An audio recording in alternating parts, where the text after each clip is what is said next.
मना तिघा करोनी प्रदक्षिणा भरत शत्रुघ्ना उल्हासू।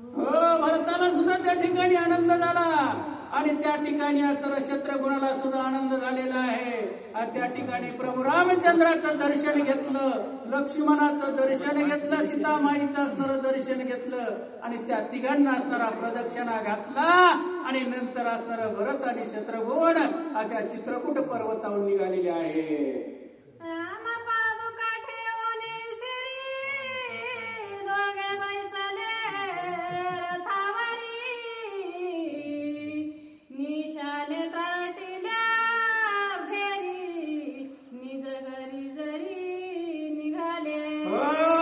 प्रकारचा असणारा आनंद झालेला आहे। चारी भावांना असणारा आनंद झाला आणि पादुका असणाऱ्या भरतानं मस्तकावर घेतल्या, डोक्यावर घेतल्या आणि रथामध्ये असणारा दोघं भाऊ भरत आणि शत्रुघ्न बसले आणि लगेच असणारा त्या ठिकाणी वाद्य वाजू लागलं। नाना प्रकारचे असणारे तुरे अशा प्रकारचा असणारा जयघोष झालेला आहे। प्रभू रामचंद्र भगवान की जय।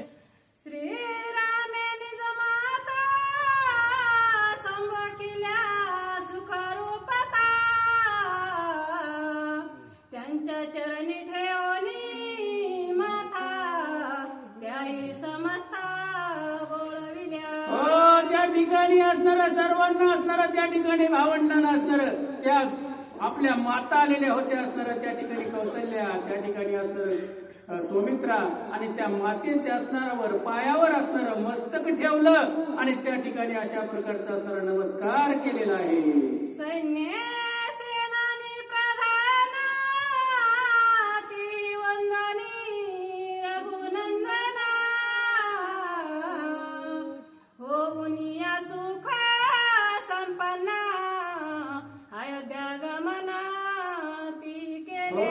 त्या ठिकाणी असणार सर्व असणारा सेना सुद्धा असणार त्या प्रभू रामचंद्राची असणारी भरताची सेना असणार सर्वांना असणार प्रभू रामचंद्राला असणार वंदन केलं, नमस्कार केला आणि सीता मातेला सुद्धा केला। सर्व जणांना असणार सर्व सैन्यासह सर्वांना नमस्कार केला आणि अयोध्येकडे असणार गमन करू लागले।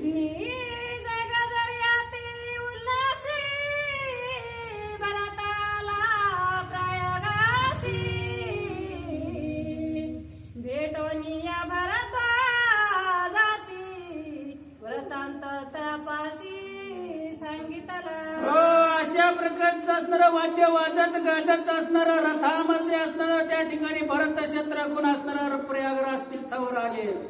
त्या ठिकाणी असणार भारद्वाज ऋषी असणार त्या ठिकाणी वास्तव्य करत होते।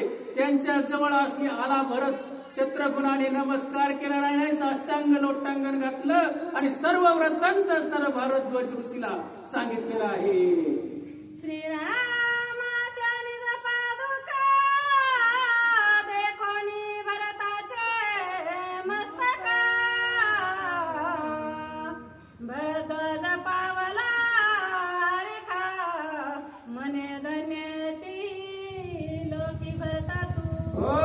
भरताच्या मस्तकावर असणारा प्रभू रामचंद्राच्या पादुका असणारा भारद्वाज ऋषीनं पाहिल्या बरोबर भारद्वाज ऋषीला सुद्धा आनंद त्या ठिकाणी झाला आणि खरं भरता तू असणार या सृष्टीमध्ये श्रेष्ठ आहेत। तुझे असणारा त्या ठिकाणी देवादिदेव प्रभू रामचंद्राच्या पादुका असणारा तुझ्या मस्तकावर आहेत, धन्य झालाच भरता असं भारद्वाज ऋषी आणि त्या ठिकाणी बोलू लागले।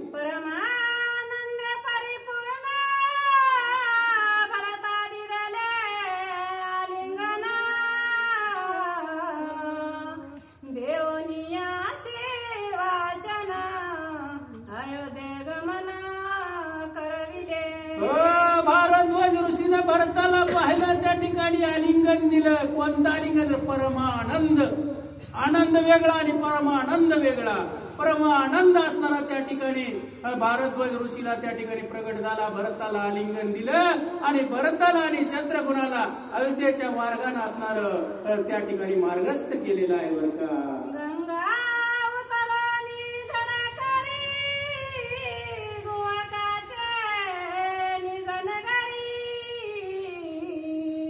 भरताला श्रृंगवेर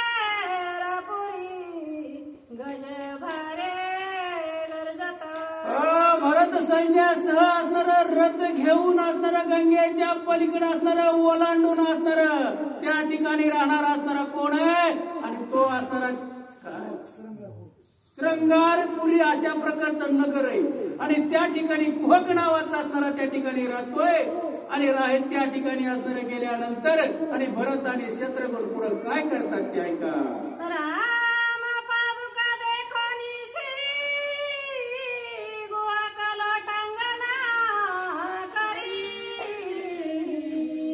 भरत चरण वंदनी श्री हर्ष निर्भर नाचत. गुहकानं असणाऱ्या भरताला पाहिलं. भरताच्या डोक्यावर असणाऱ्या प्रभू रामचंद्राच्या असणाऱ्या पादुका पाहिल्याबरोबर गुहकाला सुद्धा आनंद झाला आणि रामभक्ताची भेट झाल्याबरोबर त्या ठिकाणी आपोआप निस्वार्थ अशा प्रकारचा आनंद प्रकट होत असतोय. तशा प्रकारची असणारी अवस्था त्या गुहकाची आणि भरताची झालेली आहे. आनंद प्रकट झाला आणि गुहका आनंदात नाचू लागलेला आहे. राम पादुकाल्या होता त्या तो प्रेमे ठेविल्या माथा धन्य भाग्य तुझे भरता तू पिढीयता श्रीरामा. हो तू असणारा पर्यंत आहेस बर का प्रभू रामचंद्राचं असणारा या ठिकाणी देवादिदेव प्रभू रामचंद्र आणि त्याचा तू पर्यंत तुझ्या असणाऱ्या डोक्यावर असणारा प्रभू रामचंद्राच्या पादुका आणि बसल्या म्हणजे तू असणारा धन्य या त्रिभुवनामध्ये झालास असं गुहक त्या ठिकाणी त्या भरताला उद्देशून बोलत आहे बर का.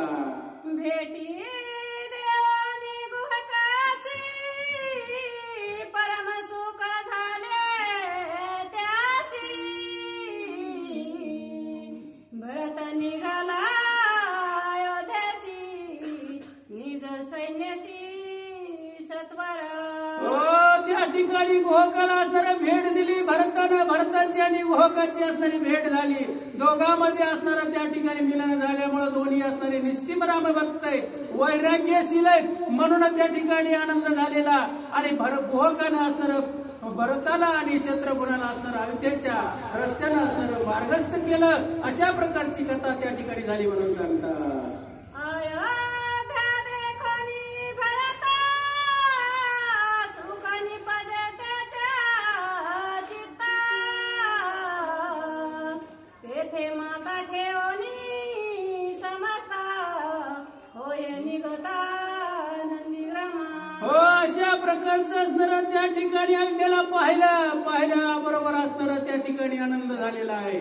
आनंद झाला आणि पाय मस्तक असणारं त्या ठिकाणी अयोध्येच्या ठिकाणी ठेवलं आणि अयोध्येच्या ठिकाणी ठेवून आनंद झाला भरताला आणि नंदीग्रामकडे असणारं स्वतः असणारं सैन्यासह आणि त्या ठिकाणी निघालेला आहे.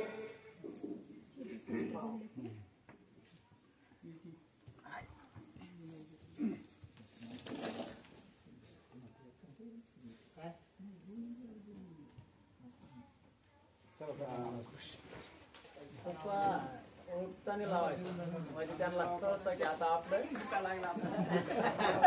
उलट करतो तुम्ही आल्यात बुका लावता मागे फिरायचं आता नाही लावला नाही सांगितल्याशिवाय मी कसं कळत